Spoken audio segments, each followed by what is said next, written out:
Bonjour à tous. Aujourd'hui, je parlerai euh, avec un petit résumé avec le sujet que nous travaillons, nous travaillons avec la classe. L'unité 1, le savoir.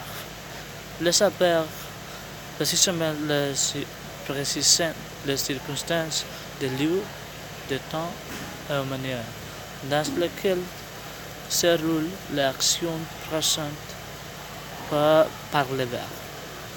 Le savoir donner des informations sur ce que pense celui qui parle. Les verbes de lieu, les verbes qui accompagnent sont devant, ici, le lion, après, partout. L'exemple, le professeur enseignait la classe ici. Les verbes de temps et aujourd'hui,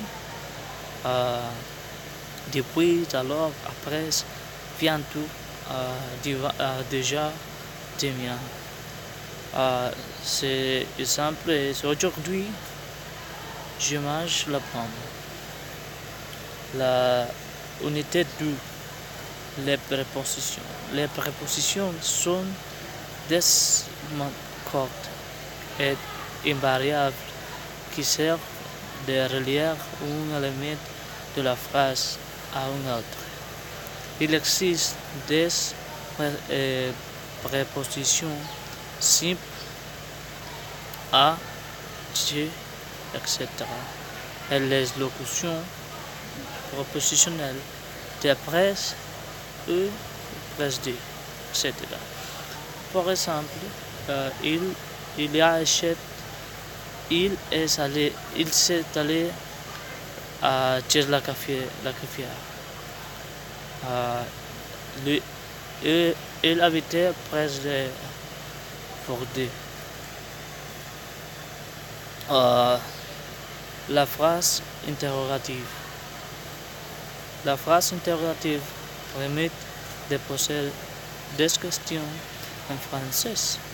Il y a 3 formes ou 12 types de phrases interrogatives. Il se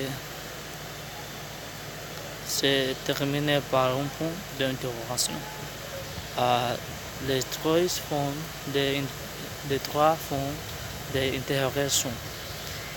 Intonation. D'où est-ce que plus la forme affirmative.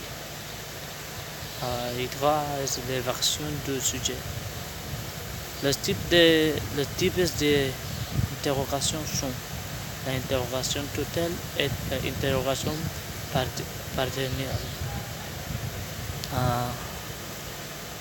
Exemples de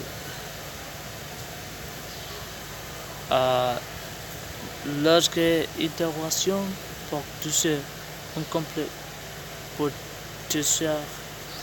complément complet de une proposition, celle-ci est placée directement devant le mode interrogatif. Par exemple,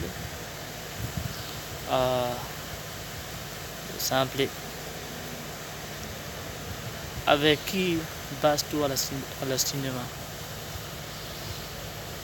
Pourquoi est le popcorn? Le sujet et le verbe conjugués sont intervertis. Le verbe suit le mode interrogatif. Par exemple, où se trouvait le cinéma? Quand commence le film? Qui as-tu invité?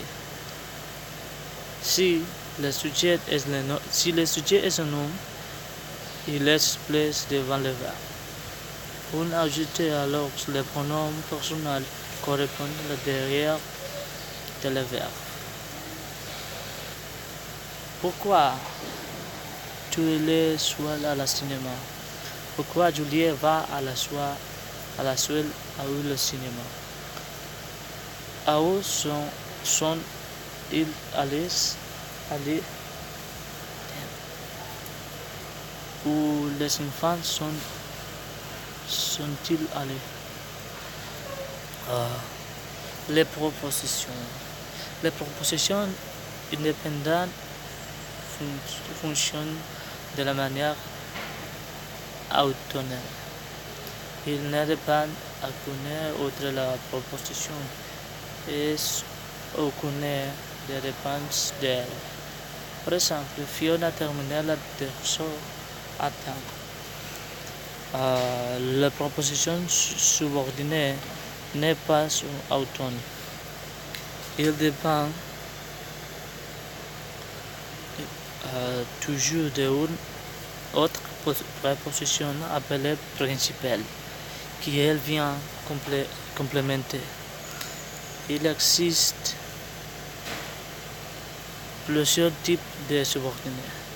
Exemple, Fiona a oublié d'acheter de lui quand il fit les courses. On ne comprend pas la phrase quand il fit les courses si elle n'est pas précédée de Fiona a oublié d'acheter le douillette.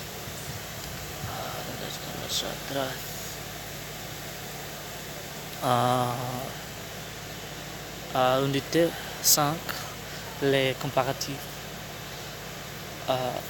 La comparaison peut porter sur l'adjectif et adverbe, un nom ou une proposition. Comparatif de supériorité. La comparatif de supériorité se forme avec le plus que pour les adjectifs et adverbes et plus de que pour les noms pour les noms. La comparaison peut qualifier deux personnes ou deux choses. Par exemple, Pierre est plus grand que Juliette. Nella la tavola. Applico algo aquí, no sé qué fue.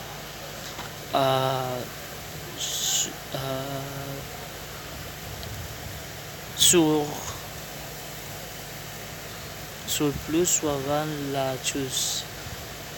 On l'utilise élégamment pour comparer deux caractéristiques. Pierre est plus gentil que drôle. Comparatif inférieur. De infériorité.